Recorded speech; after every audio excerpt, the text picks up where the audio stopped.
तो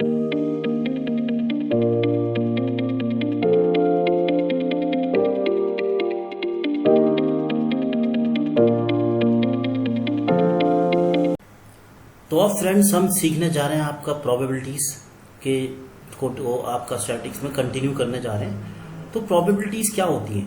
तो सबसे पहले हमने एक एग्जांपल लिया, जैसे कि आपका कॉइन का केस, जिसमें कि हमारे दो आंसर हो सकते हैं, या तो हेड या फिर टेल। जब हम भी कॉइन को फ्लिप करेंगे तो that is called the condition of even odd, where we can flip the coin, so whether we will get head या फिर हम टेल मिल सकती है हमें। नेक्स्ट केस आता है आपका, उसके बाद आपका रेन का केस, यानी कि अगर हम एग्जांपल लेते हैं और उसमें देखते हैं कि या तो आज रेन होगी या फिर रेन नहीं होगी, तो इसमें आपकी दो कंडीशंस हो गई। तो that is also a part of odd and even और ऑड, तो ये भी आपका इवन और ऑड की तरह हो गया।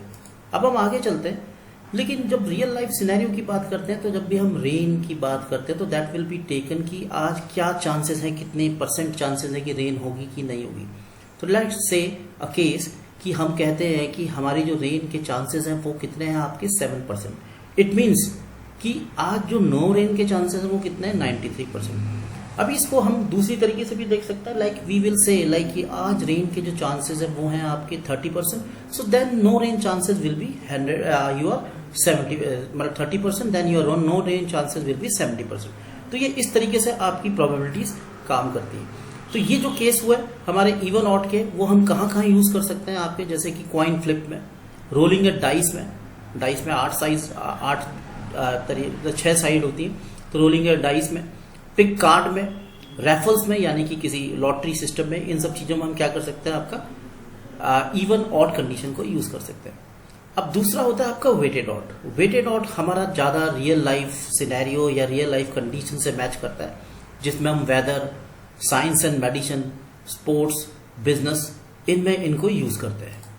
अब जो प्रोबेबिलिटीज होती हैं, इनमें एक चीज जानने की है, कोई सी भी आप प्रोबेबिलिटीज यूज कर रहे हो, इवन ऑड या फिर आप यूज कर रहे हो वेटेड ऑड, तो इन सब में एक हमारी जो कंडीशन है वो है, क्या है, sum of all possibility probabilities equal to 100, यानी कि सभी प्रोबेबिलिटीज का जो टोटल है वो कितना होता है, 100% होता है। यानी कि 100% से ऊपर भी नहीं हो सकता और 0% से नीचे भी नहीं हो सकता, it will always between 0 to 100%। तो इसके बीच में हमारा ये क्या रहेगा, सैंपल स्पेस रहेगा इसका। अब जो प्रोबेबिलिटीज होती हैं आर रेशियोज। तो प्रोबेबिलिटीज क्या है, बेसिकली रेशियो है। अब इसको हम समझेंगे एग्जांपल से कि जो desire event to all the possible outcome, क्या डिजायर इवेंट हो सकती है पॉसिबल आउटकम से। यानी कि जैसे कि हम केस लेते हैं आपका एक डेक ऑफ कार्ड्स का, तो डेक ऑफ कार्ड में कितने कार्ड होते हैं हमारे, 52 कार्ड्स होते हैं। एक कार्ड में हमारे 52 कार्ड्स होते हैं।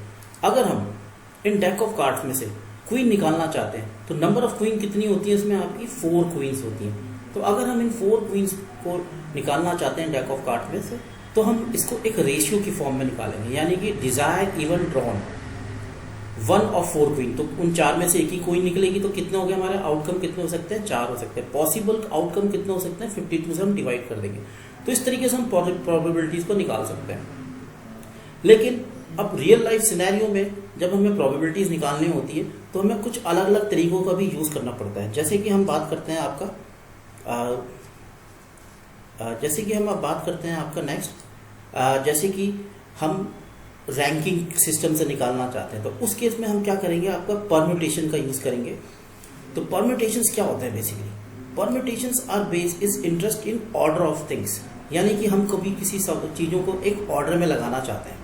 अब हम इसको एक एग्जांपल से समझते हैं, जैसे कि ए बी, अगर हम ए बी को एक ऑर्डर में लगाएं तो इसका ऑर्डर क्या हो सकते हैं, परम्यूटेशन में ए बी और बी ए। इसी तरीके से हम कह सकते हैं ए बी के क्या हो सकते हैं, आपके 2 परम्यूटेशन हो सकते हैं। In the case of numbers, हमने अब 3 नंबर लिए हैं 1 2 3, तो first number is 1 2 3, second number is 1 3 2, next is 2 1 3। तो इस तरीके से हम इसको ऑर्डर में लगा रहे हैं। तो इस केस में हमारे जो परम्यूटेशन वो कितने हुए, 6 हुए। तो दीज आर परम्यूटेशंस। तो this will help you us to find out things in order. अब हम आगे देखते हैं कि मान लो हमारे एक एग्जाम में 5 स्टूडेंट्स बैठे, और अगर हम इनकी रैंकिंग चेक करना चाहते हैं कि like who will come first, who will come second, तो वो कितने सारे सिनेरियो हो सकते हैं, ऐसे कितने सिनेरियो बन सकते हैं। तो आप देखेंगे इसके लिए हमें परम्यूटेशन में एक फॉर्मूला लगाना पड़ेगा, और वो फॉर्मूला क्या होगा, n फैक्टोरियल। तो n फैक्टोरियल का फॉर्मूला लगा के हम इनकी कंडीशन देख सकते हैं, कितने % चांसेस हैं कि कौन फर्स्ट आएगा, क्या इनकी रैंकिंग के क्या क्या ऑर्डर रहेंगे। तो अगर हम इसको देखते हैं तो n फैक्टोरियल में क्या होगा, हम इसका मतलब होता है आपका 5, तो हमारे नंबर ऑफ स्टूडेंट थे तो हम 5 4 3 2 1 को मल्टीप्लाई करेंगे। तो आप बिलीव करें या ना करें, there are 122 permutation in that 122 way हम इनको एक रैंकिंग सिस्टम में लगा सकते हैं। तो देयर आर 122 वेज। इसी तरीके से हम एग्जांपल देखते हैं, अगर ये 6 हो जाते हैं स्टूडेंट तो हम क्या करेंगे, इसको यहाँ पे 6 कर देंगे, तो 6 5 4 3 2 1 करके n फैक्टोरियल में फॉर्मूला लगाएंगे। तो that will be our 720 ways जिनसे हम क्या कर सकते हैं, आपको इनको एक रैंकिंग सिस्टम में लगा सकते हैं। अब ये तो हुआ सिंपल तरीका कि जब हम क्या कर सकते हैं, फैक्टोरियल से निकाल सकते हैं कि कितने तरीके से इन स्टूडेंट्स को हम रैंकिंग में निकाल सकते हैं। अब केस आता है कि अगर एक रेस में 8 लोग भाग रहे हैं, मतलब दे आर पार्टिसिपेटिंग, और हमें जो प्राइज देना है वो सिर्फ 3 लोगों को देना है। तो परम्यूटेशन फॉर ओनली 3 टॉप 3, यानी कि हमें जो परम्यूटेशन निकालना है वो टॉप 3 के लिए निकालना है कि किस ऑर्डर में 3 लोग फर्स्ट आ सकते हैं, वो क्या क्या ऑर्डर हो सकते हैं, नंबर ऑफ ऑर्डर्स कितने हो सकते हैं। तो इस केस के लिए हमारा जो फॉर्मूला होगा वो क्या होगा, आपका n factorial divided by n minus x factorial. अब n क्या है, इस पर नंबर ऑफ ऑब्जेक्ट्स यानी कि नंबर ऑफ पार्टिसिपेंट। तो हमारे केस में जो नंबर ऑफ पार्टिसिपेंट है वो कितने हैं, 8, और x क्या है, number of object to be selected, और कितने लोगों को हमने प्राइज देना है, इसमें से सिर्फ 3 को। तो 3 लोगों को हमने प्राइज देना है, नंबर ऑफ पार्टिसिपेंट कितने हैं, 8, तो उनके क्या क्या ऑर्डर हो सकते हैं जिनमें उनको प्राइज दिए जा सकते हैं। तो उसके लिए हम क्या करेंगे, आपका ये फॉर्मूला लगाएंगे इस तरीके से। तो 8 factorial divided by 8 minus 3 factorial, यानी कि 3 को हमें प्राइज देना है। तो इसमें से क्या बचेगा, 8 minus 3 is equal to 5 factorial. तो इसमें से अब आपके 5 फैक्टोरियल आ गए, और अगर हम इसको निकालेंगे तो 8 फैक्टोरियल यानी कि 8 मल्टीप्लाई बाय 7 6 3 7, फिर देन ऑल नंबर 5 4 3 2 1 करके, और इस तरफ क्या आएगा 5 4 3 2 1। तो 5 4 3 2 यहाँ से 6 नहीं आएगा, गलती से आ गया। तो इसमें से क्या होगा, यहाँ से 6 नहीं आएगा। तो इसमें से क्या करेंगे हम, 5 4 3 2 1 5 4 3 1 कैंसिल हो जाएगा। तो आपका जो फैक्टोरियल आएगा वो कितना आएगा, आपका 336, 8 7 6 बचेगा, और फैक्टोरियल कितना आएगा आपका 336।